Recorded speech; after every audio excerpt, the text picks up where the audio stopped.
I'm Tony Blod, the writer-director of ROVER. I'm Brant Moeller, the producer of ROVER. Well, some of the silliness, some of the quirk kind of comes from, did a lot of research into Heaven's Gate, and there's these what are called initiation tapes that they have of the different cult members talking, and a lot of the weird dialogue lines I just ripped kind of straight from these strange cult members. But you know, if you just put that stuff down on a page, it's important to sort of understand like why they might be saying these weird lines of dialogue. So I kind of try to put myself in their position of like, you know, I'm in a cult, I know the end is near, but like how does that affect how I live day to day, and what do I want to get done before, you know, the final exit. And I think that helps round out a character. If you give them a desire and you give them something that they like have to accomplish and something that they maybe regret, then it rounds it out and it's not just a caricature. My other producer kind of calls it reverse engineered, but we had a location first. Brant and I leased this abandoned church in Bushwick, Brooklyn, and for about 6 months we were throwing parties and concerts and art events, and I call it now raising money, but we were just at the time making money. But I knew I wanted to make a movie about the place, and first it was going to be a horror movie just because we were in this abandoned church and it was creepy and dark, and I realized that midway through, 30 pages into the script, that I don't really like horror movies. The kind of things I'm scared of don't really translate into, you know, ghosts and zombies and demons and whatnot. So I'd done all this cold research in my horror movie script and found this tape of Heaven's Gate talking about how they had pitched this movie called Beyond Human to all these Hollywood studios, and they even had concept art and posters, and I just thought it was like a completely fascinating story to see.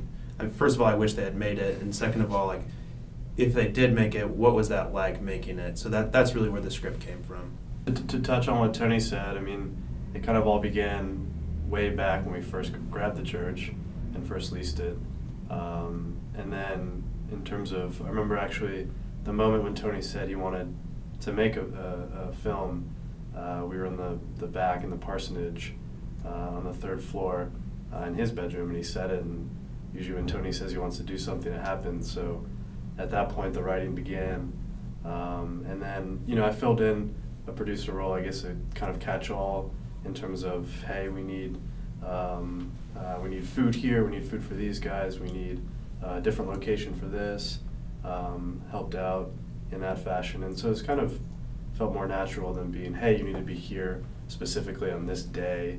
It was more so, hey, I need help with this. And then my accounting background led me to line produce, I guess naturally. I don't look like an accountant, but I actually am. So yeah, so then, you know, and progressed. No, we actually met in Israel, I guess back in 2011. Yeah, we met back then, and then really we became close. Brant texted me one time in, I guess, the end of 2011 and said, I have an opportunity to lease this church. Do you want to do it? I said yes, and then that kind of began like 16 months of being in this abandoned church and making a lot of work and doing a lot of weird things. We actually run a production company together, so this was like we do mostly events, but this was like our first major film project. Yeah, so a lot of it, we were fortunate in that, I mean, this is going to sound pretty bad. We were fortunate, but Hurricane Sandy happened during our prep period, so we were living in the church, the production designers were living in the church, costume designers in the church, DP, so they couldn't drive, there was no gas, and we spent a lot of time just sort of scouring through. There was so much abandoned stuff there, basements full of like bins and bins of stuff, so spent a lot of time just kind of like hunting and picking and taking interesting objects, and then they supplemented that with like really good set dressing that they went out and bought, and it really actually influenced that time period of being in there during, kind of locked in during the storm was nice, because I feel like the visual aesthetic of the film was really discovered in that time period. And Hurricane Sandy brought us, I feel like it brought a lot of energy. There's a lot of energy in that church at the time, just because Hurricane Sandy just shut down New York, and there was just you could just feel it. I think that propelled Yeah, totally. Felt He's good. right about that. The energy was, it was cult. It was a cult energy. We had it. I was like a cult leader, and all the crew, like we all slept in the same room, 9 of us in one room, and shared this one space heater we had, and we ate the prop food and wore the wardrobe clothes, and so it really became like a. It was nice. It was method directing because I wore different cult clothes every day and made the crew sleep there and eat hot dogs. So yeah, I mean, so that stuff is kind of based on Heaven's Gate. I know when they finally killed themselves, it was applesauce and crushed up sleeping pills and vodka. So that's really all I knew about their diet. So I just figured that was all they ate. And the hot dogs thing came about just because I don't actually remember, but it just seems like such a cult thing, like an all-American hot dog, not like a bratwurst or something fancy, just an all-American hot dog. And they only eat mustard and relish because the production designers were like, well, we don't want any red. We don't want any red in the movie. And I'm like, fine by me, let's go with the mustard and the relish only. Yeah, we ate a lot of hot dogs, applesauce, and drank a lot of vodka. We shot for 15 days, and we were probably doing prep in the church for about 10 days before that. So a long time, yeah. Yeah. We had a vodka sponsor, this kind of small company, Georgie, really cheap, terrible plastic vodka. And they sent us like tons of, mostly empty bottles actually, with like factory sealed tops, so it was really nice. It really worked itself in while I was writing, just because I don't necessarily consider myself a good writer, and so writing the film was a real struggle. And instead of, I guess, letting those struggles dissuade me, I just wrote them into the film. If I was struggling with a certain part of the script, the director was then struggling with a certain part of the script, and if I didn't understand how to do a certain scene, then they didn't understand how to do a certain scene. So in a way, like making a movie about someone making a movie is like a really nice security blanket, because it sounds kind of cheap, but if there's ever anything like that you can't figure out, it's just the characters can't figure it out. So it was really nice, and we were lucky for that.